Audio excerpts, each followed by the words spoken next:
Hello and welcome to another bass tutorial from Unlimited Love. Today we're going to cover Not the One by the Red Hot Chili Peppers. Thank you very much to everyone who's listened to and provided nice comments about the new cover videos. I've been having a lot of fun making them. And thanks to those who provided feedback on the tutorial videos. To the one guy who asked about my lamp, yes, it is my only lamp. It is my best lamp and it's in every shot. So today we're going to cover everything about the song. We're going to go over technique, the sort of tone I'm going for, the post-production settings I used, so that you can not just play the notes, but better understand some of the intention behind the songwriting and the bass parts for the song. At the end of the video, there will be a backing track that you can play along to practice the part. So let's get started. Today I'm using my 1958 reissue P-Bass. It's got flat wound strings on it and it's got a foam mute on the bridge. So this bass sounds really dead, and there's no doubt that Flea didn't use a setup like this for this song. But it's pretty clear that the engineers have tried to roll off a lot of the tone on Flea's bass in this song, and this bass gives you a pretty close sounding tone to what's on the record. My tone knob is 100% off. So it's entirely personal preference, but I am firmly in the no tone gang when it comes to playing bass on songs like this. I'm using a Mark Bass Casa amplifier, which is a very vintage sounding bass amp. I pretty much leave everything at 12 o'clock always, unless I'm slapping. That's basically it. Any EQing I tend to do after recording in my software. I also blended the direct input signal with this Neumann U87 condenser microphone to get that blended bass tone that you hear on the cover. So I did find another very accurate tab for this song by, again, our man Leo Chierko. So kudos to you, Leo, for writing accurate tabs. I wish that you play guitar because I cannot find accurate tabs for guitar. But props to you, and thank you again, Leo, for providing this tab.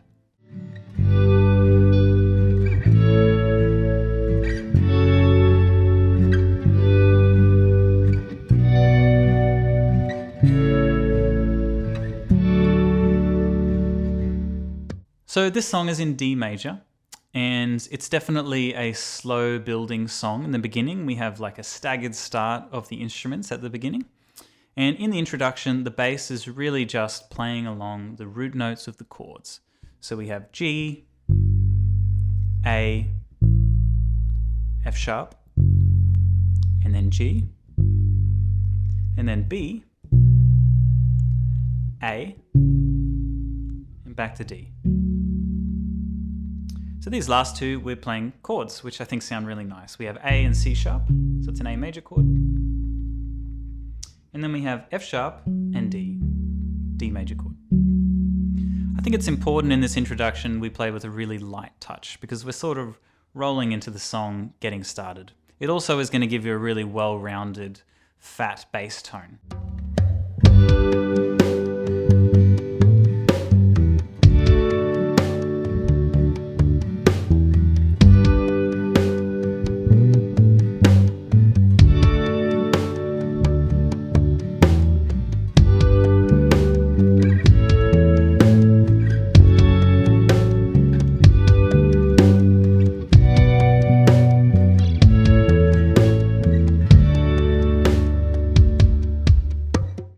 So then we get to the verse, and in the verse there's this G, D, G, D chord progression, and the bass is sort of just grooving along with the root notes of those chords. So we have G, D, G, D. And then we have, in this build-up pre-chorusy section, is the same chords as the introduction, but now we're fleshing the notes out a bit more with arpeggios. So we have G major, A major, F sharp minor, back to G major, and then B minor, A major, back to D. So we're seeing a bit of a pattern here with Flea's bass playing. It was the same in Tangelo. There's two very common modes of bass lines. One is we're playing the root notes of the chords and embellishing the stuff in between. And then in sections that are sort of building up or elevated parts of the song, like some choruses, Flea likes to play arpeggios of the chords. And I think Flea is a master of doing this sort of, writing these sort of bass lines. So you can always ask yourself, whether you're writing a bass line or playing a bass line, what is your role in serving the song at that point in time?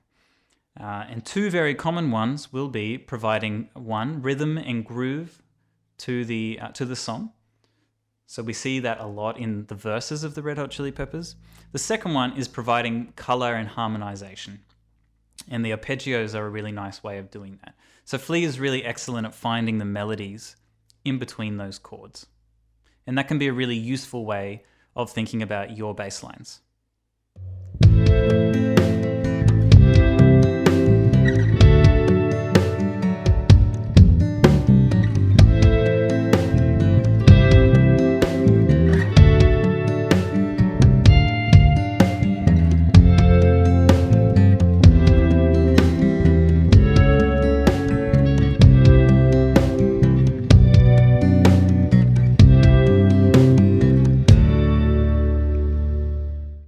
Now we get to the chorus, and the chorus we're definitely focusing on the groove, right? So we have A, C, and then D, and everything in between is just embellishment.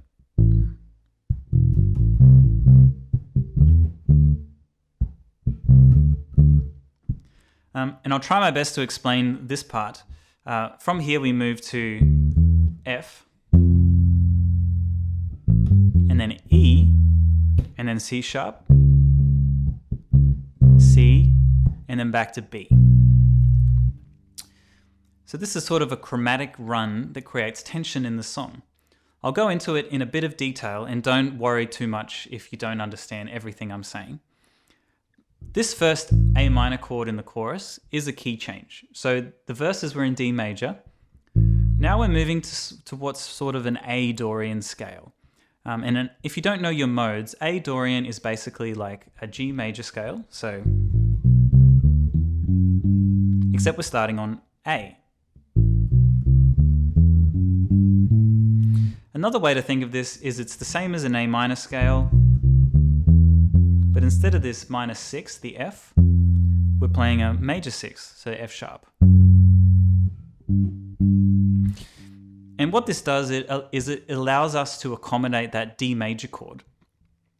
And so it's not moving too far away from the D major key of the verse, and it works quite well. But pretty quickly, we do move to A minor by moving to that F major chord here. And then when we move to the C sharp, this puts us in sort of like an F harmonic minor scale, right? Before finally we're resolving back into D major. So we sort of go to like A Dorian, and then A minor, and then F harmonic minor, and then back to D major. That part of it isn't really important. The important thing is we're creating all this tension on this chromatic run down back to our original key. And I heard that originally this chorus wasn't meant to be the chorus of the song. And when they made it a chorus, John added this part to make it more interesting. And certainly does a really good job of making it more interesting. Because without this section, we just have this happy song that's in D major all the time and doesn't really have any tension. So I think it's a really clever chorus, personally.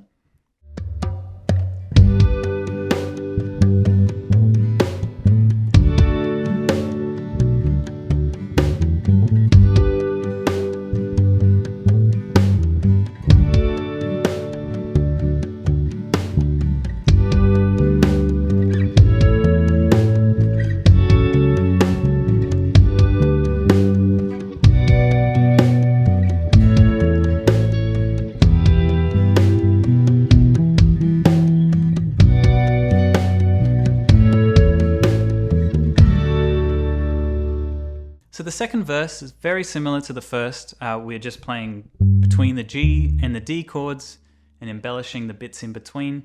There's a couple of differences. One is that we have this addition of an E minor chord in the verse. So, and then in this part, Flea is really just playing the arpeggio. So it's a really nice moment on the bass in this song, I think. The other thing is that towards the end of the verse, we have this chromatic run back to the D.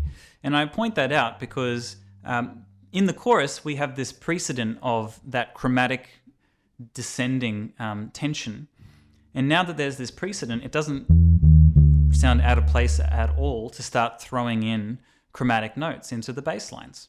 And during this song, that chromatic feel in the bass starts building up more and more as the song goes on. And that's quite a deliberate choice.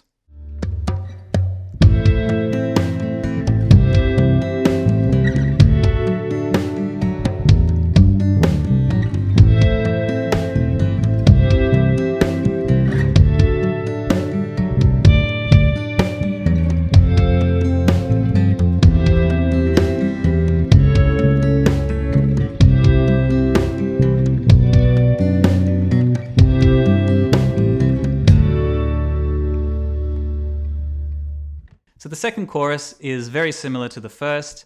As I was saying, there's a lot more chromatic stuff happening all over the place. And as Leo mentions in the tab, watch those slides.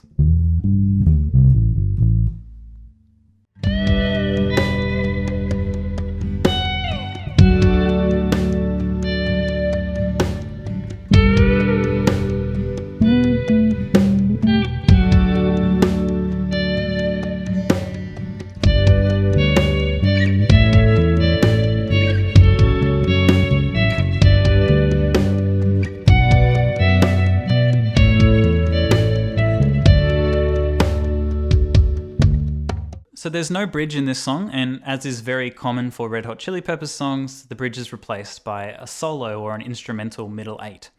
And in this solo, in the bass, it's quite nice. We're playing these chords and this sort of counter melody thing going on. I will mention the first two notes that Flea plays is an E and a G. And you might think that that doesn't really make a lot of sense when the chord is a D major, right? We're playing an E and G over that D major. But actually, all of these notes make up what is my favorite guitar chord ever. And that is D, add 9, add 4, /A. And it sounds beautiful. It sounds like this.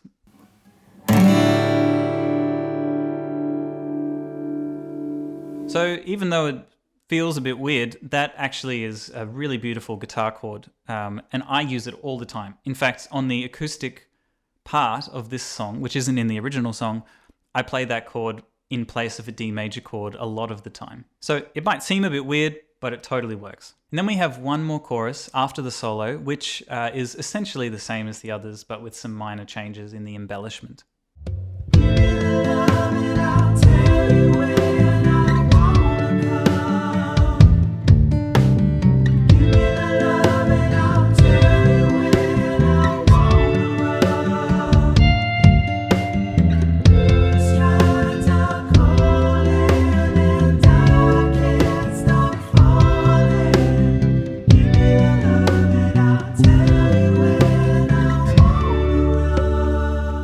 And then in the outro or the coda of the song, we have this melody on the bass, which apparently Flea intended to be the vocal melody of the song when it was originally written, and decided to keep it in at the end.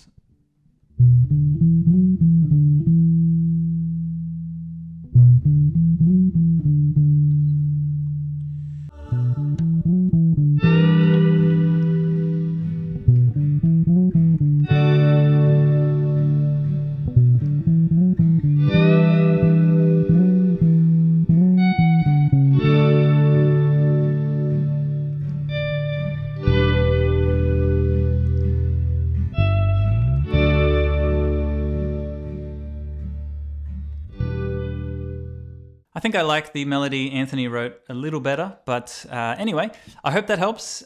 Don't forget, at the end of this video, there's going to be a backing track that you can play along to and practice with. If there's anything I've missed or anything you would like me to cover in these tutorial videos or change, just please give me a comment, leave me some feedback. I'm keen to keep making these alongside the regular covers that we do. And yeah, I hope you all have a great week, and I'll see you very shortly. Bye.